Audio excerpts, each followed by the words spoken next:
السلام علیکم۔ آج فتنوں کا دور ہے۔ لوگ خالق کائنات کی نافرمانی میں اس قدر لتھڑ گئے ہیں کہ ان میں حق و باطل میں فرق کرنے کی صلاحیت ختم ہوتی جا رہی ہے۔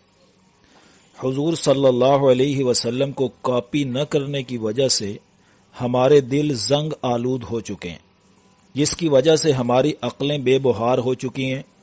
ہمارے نظریات و خیالات اور سوچوں پر جو حدود اور باؤنڈریز نبی کریم صلی اللہ علیہ وسلم نے لگائی تھیں، ہم ان حدوں کو کراس کر چکے ہیں۔ ہمیں اچھے اور برے کی پہچان اور تمیز کا ملکہ ہی حاصل نہ رہا۔ اللہ نے قرآن مقدس میں سورہ حشر کی آیت نمبر 19 میں فرمایا، وَلَا تَكُونُوا كَالَّذِينَ نَسُوا اللَّهَ فَأَنسَاهُمْ أَنفُسَهُمْ، تم ان لوگوں کی طرح نہ ہو جانا جو اللہ کو بھول گئے۔ پس اللہ نے اس کے نتیجے میں جب وہ اللہ سے غافل ہو گئے، اللہ کو بھول گئے، تو اس کے نتیجے میں اللہ نے غافل کر دیا ان کو اپنے آپ سے ہی، خود کو ہی بھول گئے۔ اولئک ھم الفاسقون، یہی لوگ فاسق ہیں۔ کیا کبھی درست علم کے حصول کے لیے ہم نے اللہ کے سامنے ہاتھ پھیلائے ہیں؟ حالانکہ نبی کریم صلی اللہ علیہ وسلم کو حکم دیا گیا، قل رب زدنی علما، کہہ دیجئے اے میرے رب میرے علم میں اضافہ فرما دیجئے۔ اور موسیٰ علیہ السلام نے بھی دعا مانگی، رب اشرح لی صدری ویسر لی امری واحلل عقدۃ من لسانی یفقہوا قولی۔ اور فرشتوں نے بھی اللہ کے سامنے یہ اقرار کیا تھا، جس کو سورۃ البقرہ میں اللہ نے ذکر کیا، لا علم لنا الا ما علمتنا، اے اللہ ہمارے پاس کوئی علم نہیں ہے مگر اتنا ہی علم جو آپ نے ہمیں سکھا دیا۔ یہ جو انداز ہے کہ اللہ سے مانگا جائے، ہماری اکثریت اس سٹائل سے کٹ چکی ہے۔ علم حاصل کرنے کا شوق تو ہے، لیکن علم کے ذرائع کی اتھینٹیکیشن کا معیار کیا ہونا چاہیے، اس سے ہم کوسوں دور ہیں۔ کیا کبھی کسی بھی متن ٹیکسٹ کو صرف پڑھ لینے سے اور اس کے ظاہری الفاظ لوگوں کے سامنے پیش کر دینے سے حقیقت واضح ہو جاتی ہے؟ یاد رکھیے، جب تک مصنف، رائٹر اور معلم جو بھی الفاظ اپنی تصنیف میں استعمال کرتا ہے، ان کے الفاظ اور مضامین کی حقیقت کو جب تک وہ واضح نہ کر دے، جب تک وہ اس کی حقیقت کو بیان نہ کر دے، اس وقت تک کسی اور کے ذریعے اس کو سمجھا نہیں جا سکتا۔ لہذا نبی کریم صلی اللہ علیہ وسلم نے اپنے الفاظ اور قرآن مجید کی آیات کی ساری حقیقت کو واضح کر دیا ہے۔ صحابہ کرام رضوان اللہ تعالی علیہ اجمعین جو حضور صلی اللہ علیہ وسلم کے شاگرد تھے، آپ نے ان کو قرآن و حدیث کا جو سلیبس ہے اس کو پوری طرح سمجھایا۔ ہم نے اس کو اسی تناظر میں سمجھنا ہے۔ پھر آپ صلی اللہ علیہ وسلم کی ایک دعا یہاں پر میں آپ کے سامنے ذکر کرنا چاہتا ہوں۔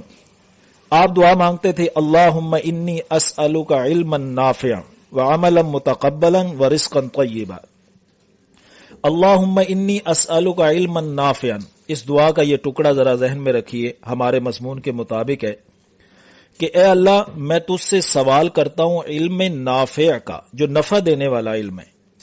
آج دیکھیے، آج ہم علم تو حاصل ہے لیکن علم نافع نہیں ہے۔ جو علم حق و باطل میں فرق نہ کر سکے وہ علم نافع نہیں ہوتا۔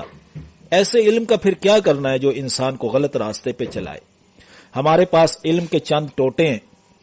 علم کے ٹوٹوں کو تو کہیں بھی کوئی جوڑ سکتا ہے اور اس پر کچھ بھی تعمیر کر سکتا ہے۔ دیکھیے، آج ہمارے پاس علم کا ایک ٹوٹا ہے، مثال کے طور پر کہ شریعت نے اقلیتوں کو حقوق دیے ہیں، بس اس کو بیس بنا کر مسلم نوجوان نسل کو گمراہ کرنے کی کوشش کی جا رہی ہے۔ حالانکہ اگر ہمارے علم میں مزید باتیں بھی ہوں اور اللہ سے دعا بھی کریں ساتھ، جیسے نبی کریم صلی اللہ علیہ وسلم نے دعا سکھائی ہے، اللہم الہمنی رشدی واعذنی من شر نفسی، اے اللہ میرے اندر بھلائی کو الہام کر دیجئے اور میں آپ سے اپنے نفس کے شرارت سے میں یہ چاہتا ہوں کہ اللہ آپ اپنی پناہ میں لے لیجئے۔ جب انسان خلوص دل سے، کوئی بھی مسلمان اللہ سے دعا کرتا ہے تو اللہ علم الہام بھی کرتے ہیں اور حالات حاضرہ پر درست سمت پر دل کو مطمئن بھی فرما دیتے ہیں۔ قادیانی اقلیت ضرور ہیں، لیکن دوسری اقلیتوں کی طرح نہیں ہیں۔ دوسری اقلیتیں خود کو غیر مسلم سمجھتی ہیں جبکہ یہ خود کو مسلم سمجھتے ہیں۔ نمبر 2، انہوں نے ریاست پاکستان میں خود کو اقلیت کی حیثیت سے رجسٹر ہی نہیں کروایا۔ نمبر 3، ان کے اسرائیل اور بھارت سے تعلقات ہیں اور پاکستان سے دشمنی کسی سے پوشیدہ بھی نہیں ہے۔ اور نمبر 4، یورپی اور غیر مسلم ممالک میں ان کی پذیرائی اور بلا کسی رکاوٹ کے ان کی سرگرمیوں کو اجازت ملنا کسی بھی صاحب بصیرت کے لیے درست فیصلہ کرنے کے لیے کافی ہے۔ یاد رکھیے، قادیانی صرف شریعت اسلام کے مجرم نہیں بلکہ پاکستان کی عوامی نمائندہ اسمبلی کے بھی مجرم ہیں اور مسلسل پاکستان کی توہین عدالت کے بھی مجرم ہیں۔ کیسے؟ پاکستانی اسمبلی کے مجرم تو اس طرح ہیں کہ پوری ڈیبیٹ کے بعد پاکستانی اسمبلی نے انہیں غیر مسلم قرار دیا لیکن انہوں نے اس کو تسلیم نہیں کیا، لہٰذا وہ اس طرح مجرم ہیں۔ اور توہین عدالت کے مجرم اس طرح ہے کہ 1993 میں سپریم کورٹ آف پاکستان نے انہیں حکم دیا کہ خود کو اقلیت رجسٹر کروائیں، لیکن تاحال وہ مسلسل توہین عدالت کا جرم کر رہے ہیں۔ ان جرائم کی پاداش میں کوئی قانونی کارروائی نہ ہونے کی وجہ سے ان کے حوصلے بڑھتے چلے گئے۔ مجھے حیرانی تو تب ہوتی ہے کہ قادیانی تو خود کو غیر مسلم ماننے کے لیے تیار نہیں ہے اور خود کو اقلیت رجسٹر کروانے کے لیے بھی تیار نہیں ہے، لیکن کچھ نام نہاد اسکالرز یوٹیوب چینلز پر بیٹھ کر ان کو پوری طرح ڈیفینڈ کر رہے ہیں۔